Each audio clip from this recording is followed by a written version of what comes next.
So, when you think about the busiest time for the housing market, what comes to mind? Probably not December, right? I mean, that's for holidays and family, not for house hunting. But what if I told you that this quiet, often ignored month actually holds the secret to predicting the housing market for the near future, maybe even for 2026? It's a fair question, and it's what we've all been taught to believe. Spring is when everyone's buying, summer is for moving in, and December, well, that's just the sleepy off season. But is that really true anymore? And for a long, long time, you would have been absolutely right. December was the market's downtime. Analysts pretty much just tossed out the data from this time of year, figuring it was all skewed by the holidays and didn't really mean anything. That in this post-COVID world we're living in, things have gotten, well, weird. They've changed dramatically. That quiet little month has gone from being an afterthought to something way more powerful.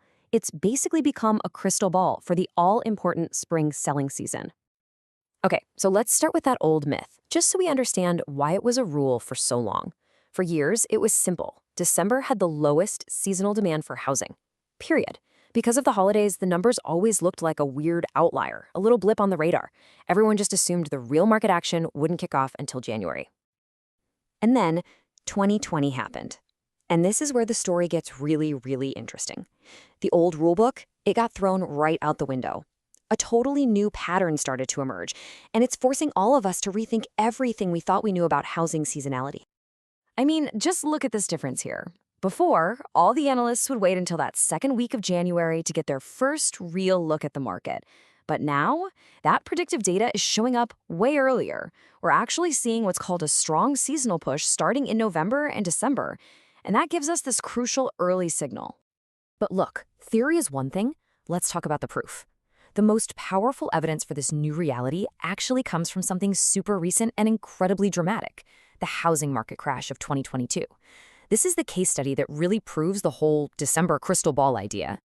And I'm not exaggerating. The housing analyst Logan Mohtashami, whose work this whole explainer is based on, called it, and I'm quoting here, the most significant and fastest home sales crash ever. This wasn't some gentle slowdown, folks. This was like driving off a cliff. But here is the absolute key takeaway. This epic crash didn't just pop up out of nowhere in the spring of 2023. No way. The warning signs, the red flags, they were all flashing bright red in the data from November and December of 2022.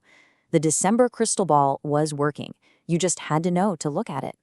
So how do we take this history lesson and actually use it?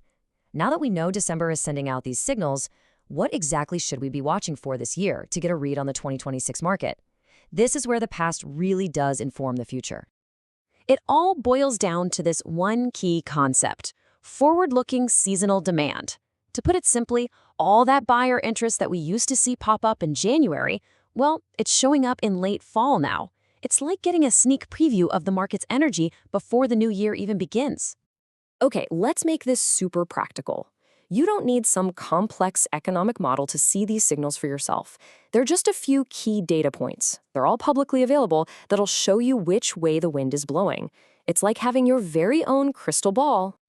So here's your toolkit. First, you've got to track the weekly purchase application data. That's basically just people who are actively applying for mortgages to buy a house.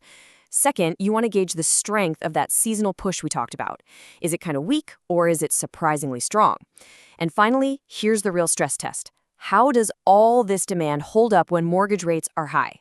Because let me tell you, strong demand when rates are high, that is a very powerful signal for the year ahead.